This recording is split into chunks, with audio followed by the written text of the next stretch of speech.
দরজা দিয়ে ঢুকাইতে চায়, দেখে একটা মেয়ে দরজার সামনে দাঁড়ানো। মেয়েটা হাত দিয়ে কয়, খবরদার আমার বাবারে কই ঢুকাও, আমার বাবারে জাহান্নামে দিও না। ও ফেরেশতা, যদি আমার বাবারে জাহান্নামে দাও, আমাকে আগে জাহান্নামে দাও। আমার বাবা এত কষ্ট করেছে, আমাকে লালন পালন করতে গিয়া কত কষ্ট বাবাই করেছেন। আমার বাবারে আমার জাহান্নামে আমি ঢুকতে দিব না। ফেরেশতারা নিরুপায় হইয়া এই হাতে ধইরা তারে দ্বিতীয় জাহান্নামের দরজায় নিয়ে গেল।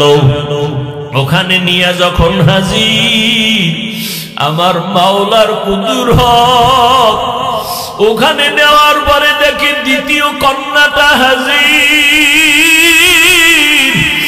ওই কন্যা হাত দিয়ে বলে, ফেরেশতা খবরদার আমার বাবাকে জাহান্নামে জ্বলতে দিব না। আমার বাবার এত কষ্ট, আমার বাবার এত ত্যাগ, আমার বাবা ঋণ আদায় করতে পারবো না। ও যুবকেরা, তোমার বাবার হক কি আদায় করেছো? ওই মা বাবারে কেমনে ভুলিয়া কোথায় যাও? মা বাবার হক আদায় না করিয়া কবরের দরওয়াজায় যাইও না রে বাবা, এখনো সময় আছে, তওবা করিয়া নাও। আল্লাহর বান্দা বলি, আমি স্বপ্নে দেখতেছি দ্বিতীয় দরজায় আমার কন্যা আমাকে ফিরাইয়া দিল। জাহান্নামের ফেরেশতারা ধরি আমাকে তৃতীয় দরজায় নিয়ে গেল। ওখানে যাওয়ার পরে দেখি আমার তৃতীয় কন্যা হাজির। আমার কন্যা আমাকে বারবার বলে, খবরদার আমার বাবাকে জাহান্নামের ভেতরে ঢুকতে দিব না। আমার বাবা কত দিন নাই, রাত নাই, খানা নাই, ঘুম নাই, কত কষ্ট করে আমাদের লালন পালন করেছে। ওই বাবা জাহান্নামের আগুনে জ্বলবে, আমি মেয়ে হইয়া তা সহ্য করতে পারবো না রে ফেরেশতা। চতুর্থ দরজায় নিল, দেখা সেখানেও চতুর্থ কন্যা দাঁড়ানো। পঞ্চম দরওয়াজায় নিল, পঞ্চম দরওয়াজায় পঞ্চম কন্যা দাঁড়ানো। ষষ্ঠ দরওয়াজায় যখন নিল, ষষ্ঠ কন্যা দাঁড়ানো। এইবার আল্লাহর বান্দা ভয় কান্না করে বেহুশ। সপ্তম দরওয়াজায় যদি নিয়ে যায় আমার উপায় কি হবে? কারণ আমার তো আর একটা কন্যা নাই। আমার যদি 7টা কন্যা হতো, 7টা জাহান্নামের দরজা থেকে বেঁচে যাইতাম। ষষ্ঠ দরজায় দাঁড়ায়া কাঁদতেছে, ওদিকে ষষ্ঠ কন্যাটা বাবার জন্য ঢাল হয়ে দাঁড়ায় গেল। সপ্তম দরওয়াজায় যখন নিবে, আল্লাহর বান্দা হঠাৎ সজাগ হয়ে গেছে। সজাগ হইয়া দেখে তার শরীরটা কাঁপতেছে, চোখে পানি, কান্নার আওয়াজ। পাগলের মতো খুঁজতেছে আমার স্ত্রী কই। বামে ডানে তাকায় দেখে স্ত্রী বিছানায় নাই। অন্তরে ভয় আর কান্না করে, আমার আর একটা কন্যা হলে আমি জাহান্নাম থেকে মুক্তি পাইয়া যাব। আমার জাহান্নাম থেকে মুক্তির জন্য আর একটা কন্যা দরকার। আমি আমার স্ত্রীর সাথে কত অপরাধ করলাম, কত কষ্ট দিলাম। আমার স্ত্রী থেকে তাড়াতাড়ি কষ্ট ক্ষমা চাওয়া দরকার। আল্লাহর বান্দা কান্না করে আর তালাশ করে, কই স্ত্রী কই। খুঁজে খুঁজে দেখি স্ত্রী এক রুমের ভিতরে যায় নামাজে সিজদায় কান্নার আওয়াজ। আল্লাহর বান্দি সিজদায় পড়ে কাঁদেন আর বলেন, ও মালিক, আমার স্বামীকে তুমি হেদায়েতের দৌলত দাও। আমার স্বামী আমাকে অর্ডার দিছে, কন্যা যদি হয়, সপ্তম কন্যা হলে আমাকে তালাক দেওয়ার সিদ্ধান্ত নিয়েছে। হঠাৎ পিছন থেকে আওয়াজ, কান্না শুনা আল্লাহর বান্দা স্ত্রীর হাত জড়ায় কাঁদে আর বলে, বিবি আমারে মাফ করিয়া দাও, আমি বড় অপরাধী, আমার কন্যা বড় নিয়ামত, আমার কন্যা বড় আমার জন্য বড় ঢাল, আমি না বুঝিয়া তোমাকে অনেক কষ্ট দিয়েছি, বাজে কথা বলেছি, আমাকে মাফ করে দাও। আল্লাহ বলেন, লিল্লাহি মুলকুস সামাওয়াতি ওয়াল আরদ ইয়াহাবু লিমান ইয়াশাউ ইনাসাও ওয়া ইয়াহাবু লিমান ইয়াশাউ যুকুর আও ইউযাওবিজুহুম যুকরানাও ওয়া ইনাসা ওয়া ইয়াজআলু মান ইয়াশাউ আকিমা ইন্নাহু আলীমুন কাদির।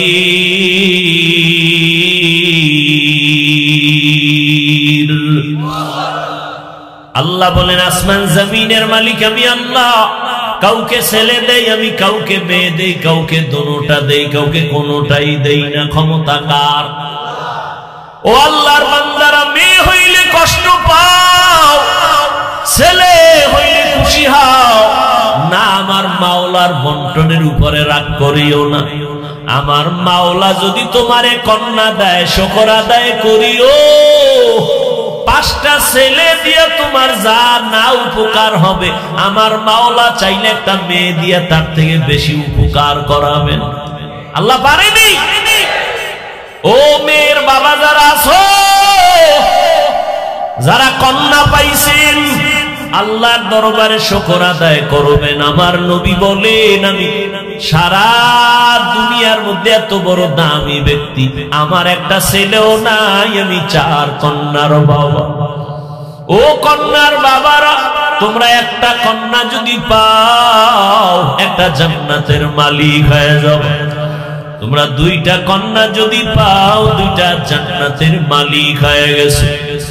ও আল্লাহর বান্দারা, যাদের কন্যা আছে একটু খেয়াল করে দেখবেন, ছেলেরা বাবার বেশি পাগল নাকি মেয়েরা পাগল? একটু পরীক্ষা করে দেখবেন। বাবায় যদি একটু অসুস্থ হয়ে যায়, ছেলেরা কানে শুই নাও, কানে দেয় না।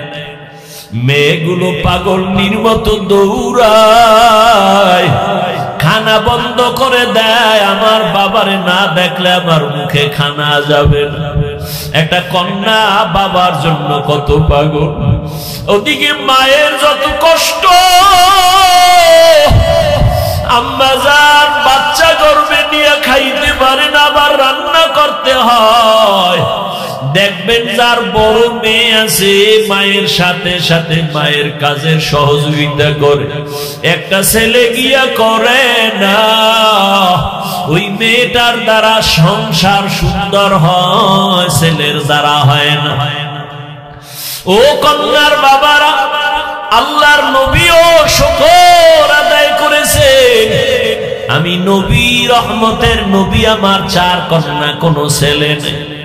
ও আল্লাহর বান্দারা, এক আল্লাহর বান্দা দুনিয়াতে বিবাহ করিয়া সন্তান চাইতে চাইতে কন্যা কন্যা, কোনো ছেলে নাই, বারবার চায় ছেলে, বারবার হয় কন্যা, বারবার ছেলে চায়, বারবার কন্যা হয়। হইতে হইতে হইতে হইতে 6টা কন্যা। কয়টা? 6টা। মেজাজ গরম হয়ে গেছে, এইবার শেষ। আল্লাহর বান্দা কয়, ও বিবি, 7ম নম্বরে যদি গর্ভে সন্তান আসে, কন্যা হলে তোমারে তালাক দিয়ে দিব। আল্লাহর বান্দি ভালো বাবার ঘরের সন্তান, স্বামী যত গালি দেয় কোনো গালির জবাব দেয় না, শুধু নামাজের মুসাল্লায় কাঁদে, আল্লাহ আমার স্বামীরে হেদায়াত দাও। আমার স্বামীরে বুঝাইতে পারি না, বেয়াদবিও করতে পারি না। ও আল্লাহ, সন্তান দেওয়ার মালিক তুমি, এখানে তো আমার কিছু করার নাই। ও আল্লাহর বান্দারা, ভালো করে বুঝো। ওই আল্লাহর বান্দা 6টা কন্যা পাইয়া ৭ম নাম্বার বাচ্চা গর্ভে আসলো, সিগন্যাল দিয়া দিল কন্যা যদি হয় তোমারে তালাক দিব, বাবার বাড়ি চলে যাই, আমি কন্যা চাই না।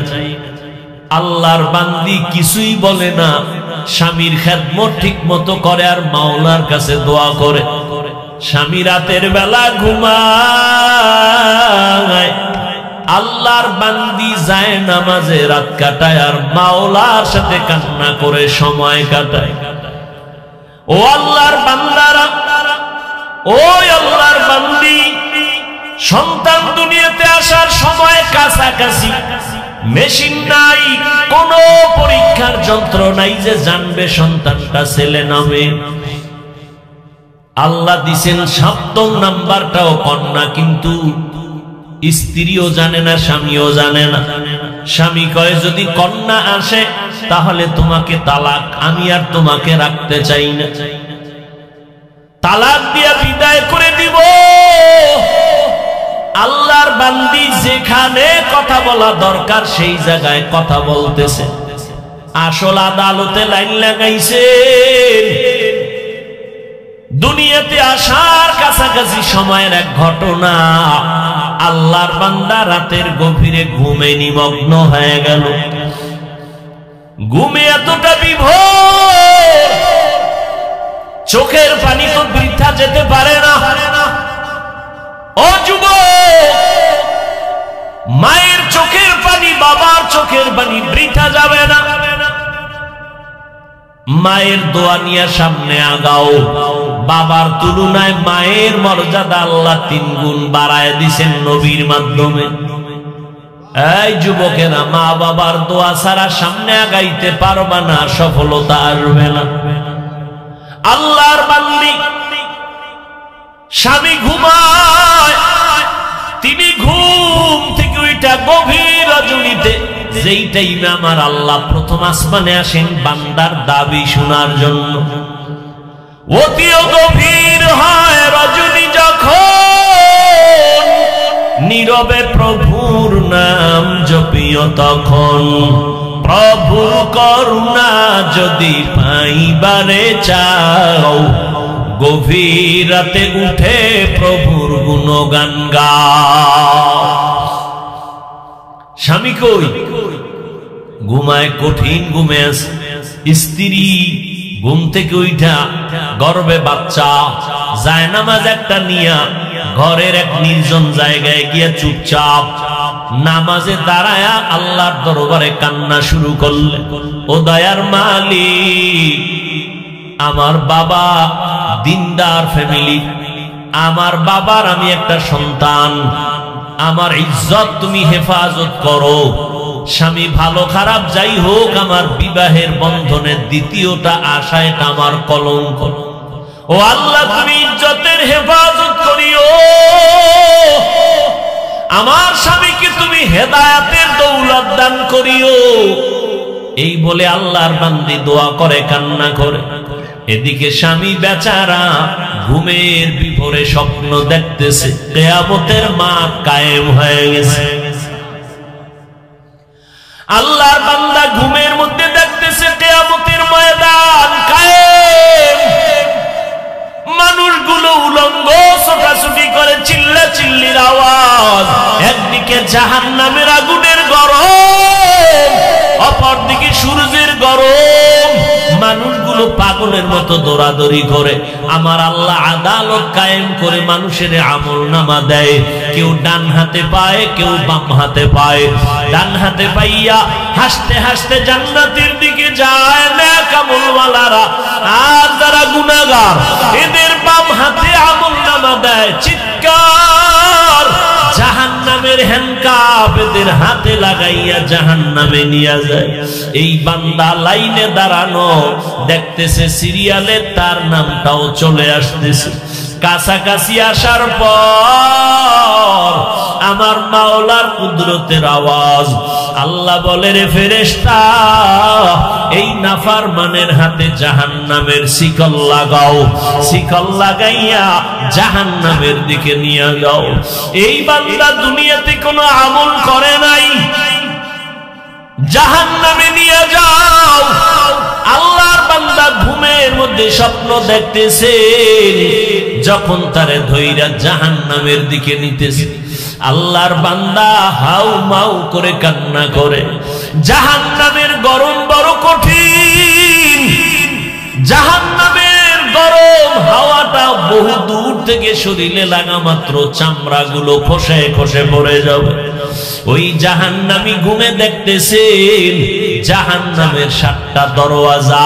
প্রথম দরওয়াজায় নিয়ে যখন ঢুকাবে, হঠাৎ ওই বান্দা দেখতেছেন ফেরেশতারা জাহান্নামের প্রথম দরওয়াজা দিয়ে ঢুকাইতে চায়। দেখে একটা মেয়ে দরজার সামনে দাঁড়ানো।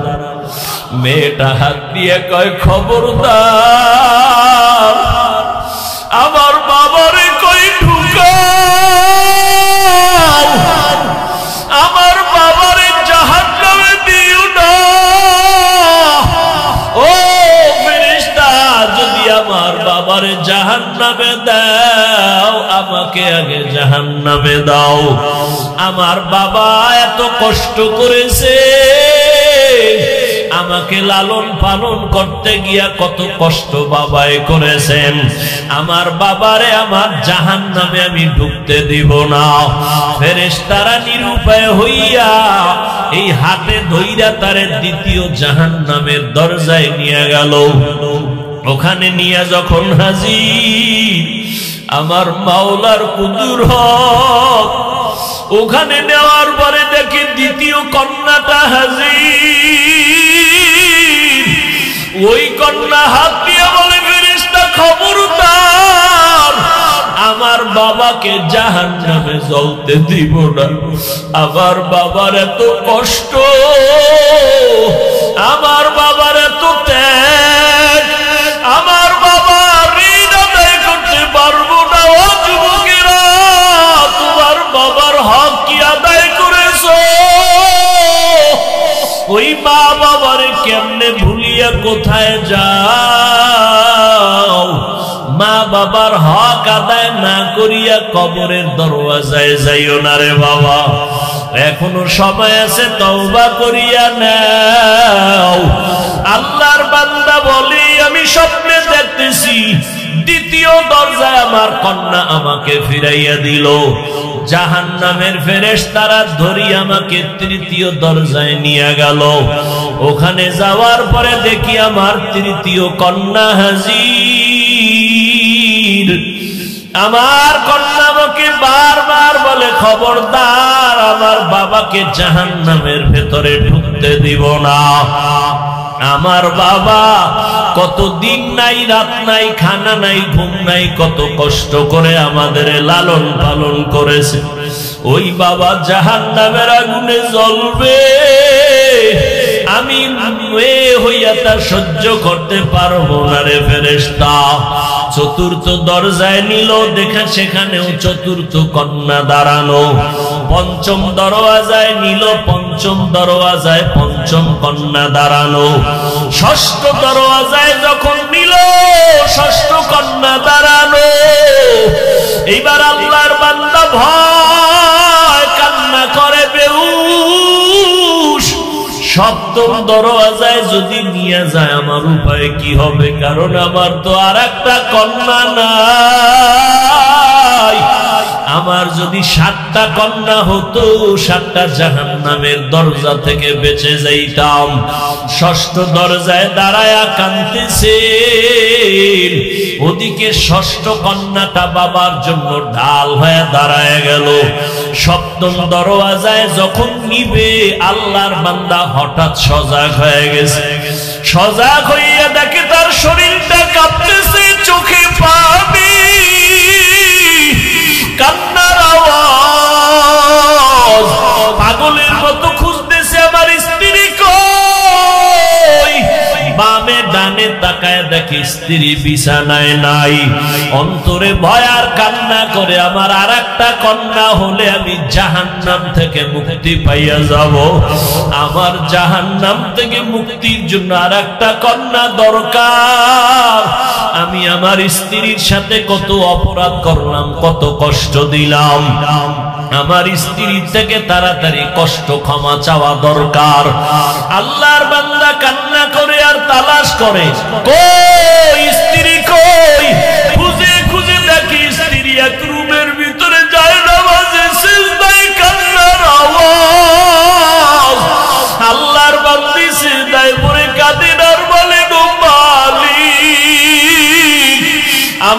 আমার স্বামীকে তুমি হেদায়েতের দৌলত দাও। আমার স্বামী আমাকে অর্ডার দিছে, কন্যা যদি হয়, সপ্তম কন্যা হলে আমাকে তালাক দেওয়ার সিদ্ধান্ত নিয়েছে।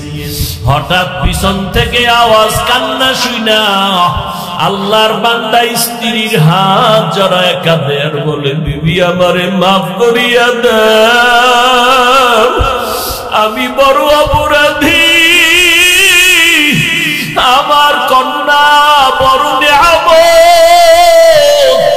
আমার কন্যা বড় আমার জন্য বড় ঢাল, আমি না বুঝিয়া তোমাকে অনেক কষ্ট দিয়েছি, বাজে কথা বলেছি, আমাকে মাফ করে দাও।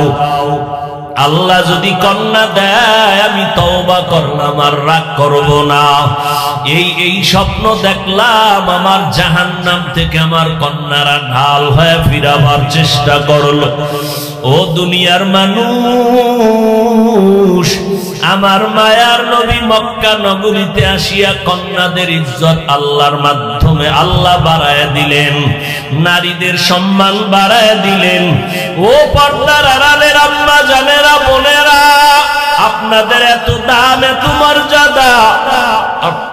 আপনারা নবীদের মায়ের মতো মা, সাহাবায়ে কেরামদের মায়ের মতো মা, হাফেজে কোরআনের মায়ের মতো মা, এত সম্মান আল্লাহ দান করেছেন।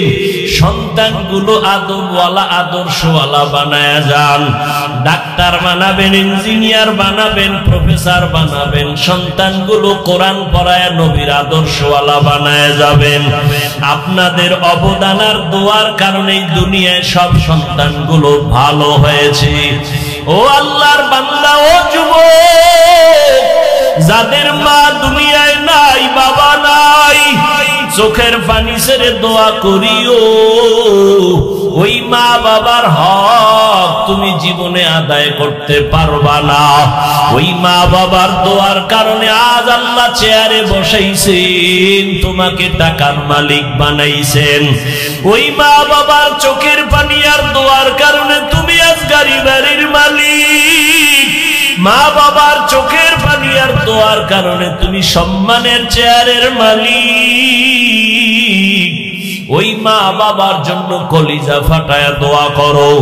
যেই মা বাবা তোমার আমার জন্য এত চোখের পানি ফেললেন, তুমি কেন এক ফোঁটা পানি ফেলতে পারবা না? ও যুবক বাবারা, যার মা যার বাবা এখনো দুনিয়ায় বেঁচে আছে, পারলে গিয়া মায়ে বাবার থেকে দোয়া নাও। মাকে গিয়া বলিও, মা আমার কপাল বুঝি খারাপ, ওয়াজির ময়দান বেহেশতের বাগানে বসলাম, কত আল্লাহর বান্দারা কান্না করলো, আমার চোখের কোঠায় পানি নাই, আমার উপরে বুঝি গুনার কারণে আল্লাহ বেজার হয়ে গেল। মা তুমি আমার মাথায় হাত বুলাইয়া দোয়া করিয়া দাও, আর আমি তোমাকে কষ্ট দিব না রে মা। ওই মা যদি দোয়া করে দেয়, আরশে আজিমে পৌঁছতে কোনো পর্দা থাকবে না। ওই মা বাবার দোয়া নিয়ে আগাও। ও যুবকেরা, উলামায়ে কেরামের পরামর্শ নিয়ে চলো। স্কুলে পড়ো, কলেজে পড়ো, চাকরি করো, ব্যবসা করো, নামাজ আর ছাড়িও না। উলামায়ে কেরামের বিরোধিতা না করে দোয়া নিয়ে নবীর তরিকা মতে চলো। মা বাবার দোয়া নাও, বিরোধিতা করে বেয়াদবি করে কপাল পুরিও না। আল্লাহর কাছে দুই ফোঁটা চোখের পানি ছেড়ে তওবা করো। ওরে চোখের পানি যদি না আসে, বুঝিও তোমার উপরে আমার আল্লাহ বেজার। গুনার কারণে দিলটা পাথর হয়ে গেছে, চোখে পানি আসে না। আমার মাওলাকে মনে মনে ডাকো আর বলো, হে মালিক, আয় আল্লাহ কান্নাওয়ালা চক্ষু দান করো, জাহান্নামের আগুন চোখের পানি ছাড়া ঠান্ডা করা যাবে না। ওরে কান্না যদি না আসে, দেখো ডানে বামে কার চোখে পানি, হাতটা বাড়াইয়া দোয়া নাও, কান্নাওয়ালার দোয়া খালি ফেরত যাবে না। ও আল্লাহর বান্দারা কান্না করো, কান্নার বাহানা করো।